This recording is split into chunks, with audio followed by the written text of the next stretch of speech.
তারপর formation of abstract nouns দেয়া আছে, কতগুলো অ্যাডজেক্টিভ, ভার্ব এবং কমন নাউন থেকে অ্যাবস্ট্রাক্ট নাউন গঠিত হতে পারে।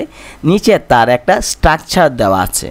যেমন অ্যাডজেক্টিভ হচ্ছে ক্রুয়েল, তার অ্যাবস্ট্রাক্ট নাউন হচ্ছে ক্রুয়েলটি। একইভাবে অ্যাডজেক্টিভ হচ্ছে লং, তার অ্যাবস্ট্রাক্ট নাউন হচ্ছে লেংথ।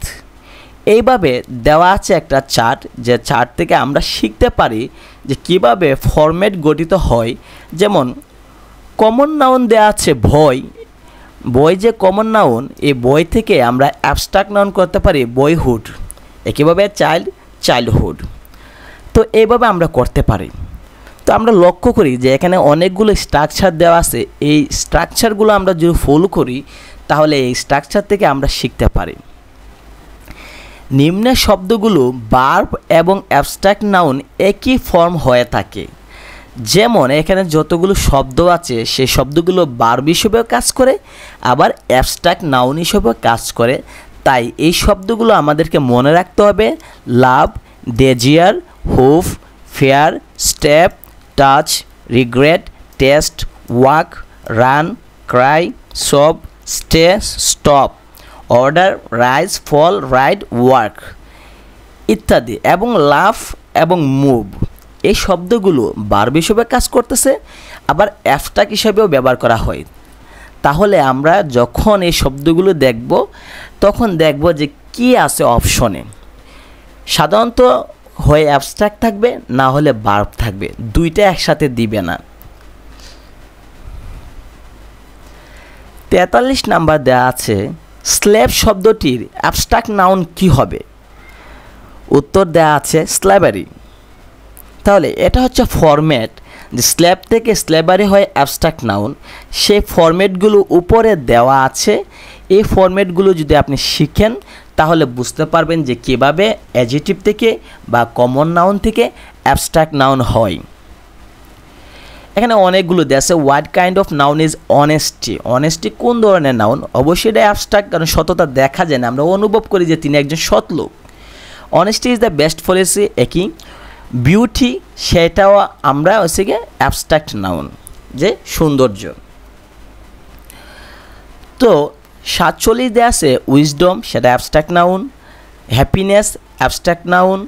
একইভাবে ডিসিপ্লিন, নিয়ম শৃঙ্খলা, সেটাও অনুভব করি আমরা যে লোকটা ডিসিপ্লিন মেনটেন করে চলে। ফরগিভনেস ক্ষমা, এটাও আমরা অ্যাবস্ট্রাক্ট নাউনের আন্ডারে হবে। এজেন্সি প্রতিনিধিত্ব, সেটাও। ট্রুথ সত্য, সেটাও।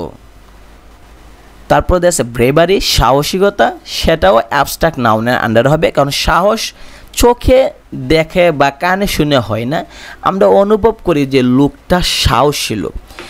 এখন কথা হচ্ছে অনেকে বলতে পারে যে সাহস তো দেখা যায়, কীভাবে দেখা যায় আসুন আমরা একটু আলোচনা করি।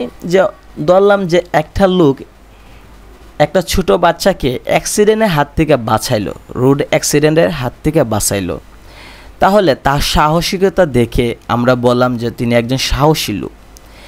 এখন তিনি যে সাহসী লোক আমরা বুঝলাম কীভাবে? লোকটাকে যে বাঁচাইছে, যে ছোট বাচ্চাটাকে বাঁচাইলো, এখন এটা তো একটা কাজ। কাজটা হবে যে the man saves the child, অর্থাৎ লোকটি শিশুটাকে বাঁচাইলো, এটা একটা কাজ।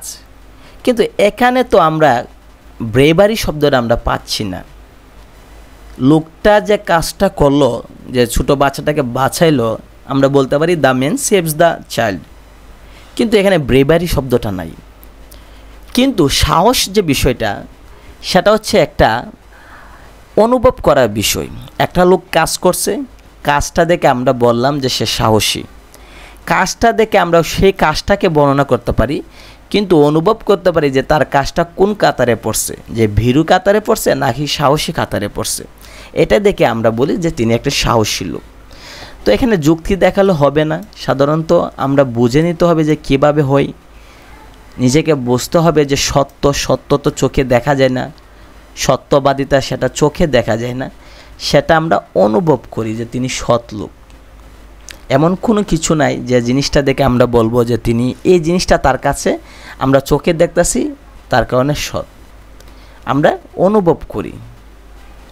একইভাবে ইনফ্যান্সি দেওয়া আছে, একইভাবে victory, joy, judgement, beggar, bored, hero, heroism, king এর অ্যাবস্ট্রাক্ট নাউন কি? কিং এর অ্যাবস্ট্রাক্ট নাউন হচ্ছে কিংশিপ। হিরো এর অ্যাবস্ট্রাক্ট নাউন হচ্ছে হিরোইজম।